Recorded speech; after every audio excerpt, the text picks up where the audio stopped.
there will be nothing that is moving. From Musina to Cape Town, nothing will move. We are mobilizing every corner of our country. That is the beginning of bringing down the ANC and Ramaphosa.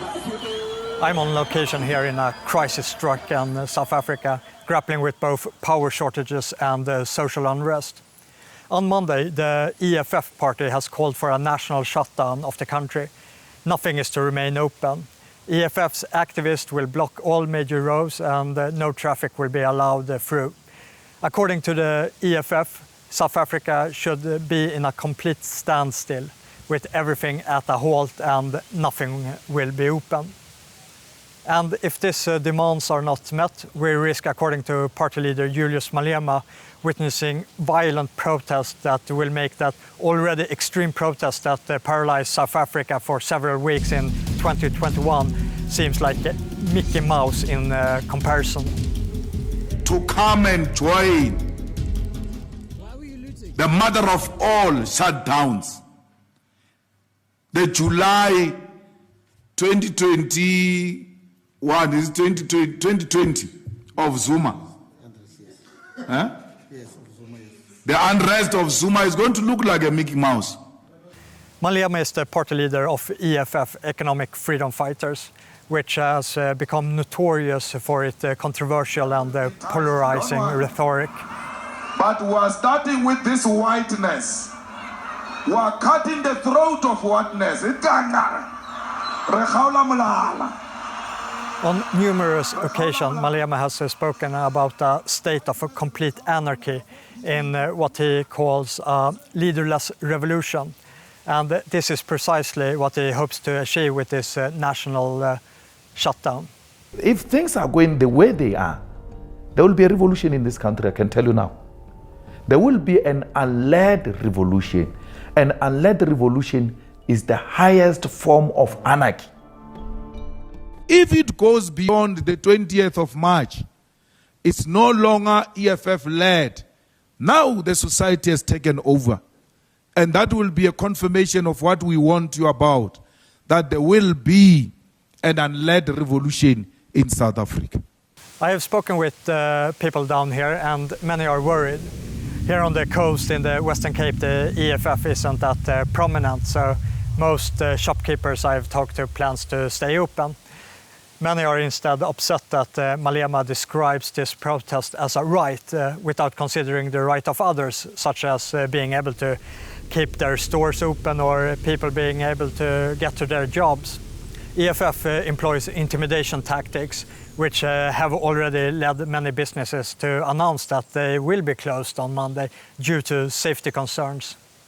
I recently received a text message from a shop owner who was visited by EFF activists. And then they said we should be closed on Monday and yeah, we should take part in this EFF stuff, but we're going to be open, so...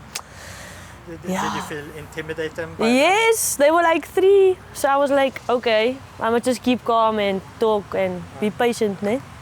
Yeah. Are you afraid of any consequences if you stay open? For the customers, yeah. Yeah, but not really just for the customers. There is a tense atmosphere in some places and there is an underlying threat to that shops that choose to stay open, that they will be at risk of looting. And some people simply won't go to work out of fear of violence. Will you come back to work on Monday? No, I don't think I will do it because I'm too scared about the violence around here. Why are you afraid? I'm afraid of the violence is gonna happening. Maybe, you know, when black guys comes together, they always, be too violent for me. That's all I can say. Do you think Nice now will come to a standstill on Monday? Come again? Do you think Nice now will come to a standstill on Monday? Oh yes, exactly. Yes, exactly. That's what I'm thinking. They always do. There you close down all your businesses to avoid the looting. Close down all your shops to avoid the looting. Close down all your factories to avoid the looting. Close down everything Nothing will be operating on that day. Yeah, so I mean, obviously, specifically with the EFF, who are obviously threatening this whole thing, they love to threaten people. I think that's their tactic. They use a lot of fear to try and sort of get people to step in line, or in the line they want you to step in. So yeah, it's, as I say, it's uncertainty. You know, we're in a very uncertain predicament here. So yeah, hopefully this threat isn't as volatile as it potentially could be. Yeah. Are you worried? Not just about this protest, but the overall situation in the country. In the country, yeah, I think yeah, it's definitely something to worry about.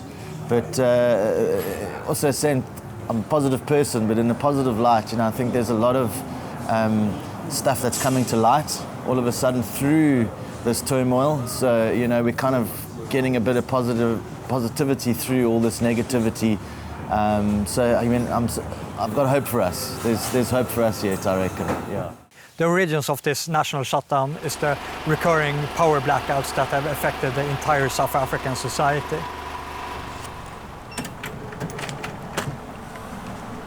Thank you, my friend.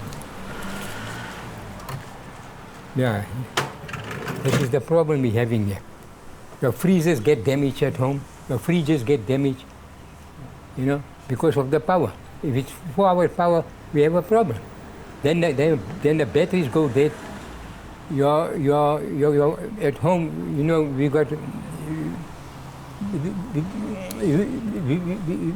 got gates that opens up to you know, to bring your car in. Then you can't, because the battery goes flat. Now you got to go and then loosen the whole motor to push the gates open. It's ridiculous, you know that. What do you think about this national shutdown on the 20th of March? You know what? It's ridiculous. It's ridiculous. What's it going to happen? It's not going to solve anything. Will you be open on the 20th of March? I will open. I will open. Malema is not coming to give me money, yeah? If I close. If he's going to pay, if he's going to give me money, it's a different thing. What do you think about that Malema is speaking about the national shutdown as a right? You know, that guy must have his head examined. I think he's sick in the brain. He's instigating a lot of trouble in this country. I tell you, the future is no good. Whether you have another prime minister, it's going to be the same. There is not going to be no difference. Really, there won't be no difference. I don't think so. The country is going down. It's already gone down.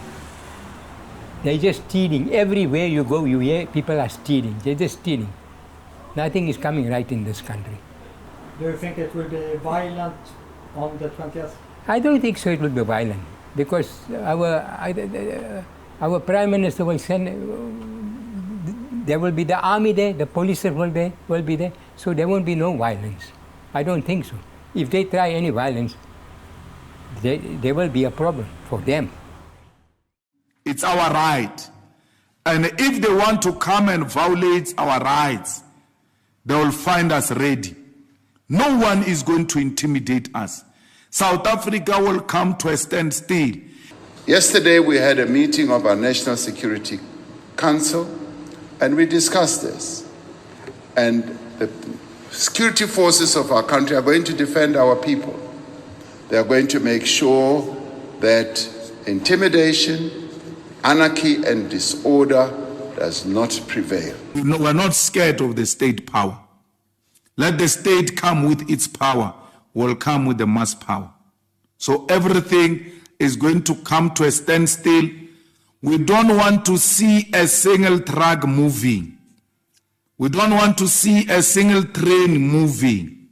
We don't want to see a single bus moving unless it's taking people to the picket lines. This is where South Africa is right now, and yet the international coverage remains relatively low. One can, of course, speculate on the reasons for this, but one possible explanation could be that established media which have long praised the Rainbow Nations, are not eager to shed light on its failures. To stay informed about the latest news and the development in South Africa, don't forget to sign up for our newsletter at southafricainsight.substack.com. Your support is highly appreciated.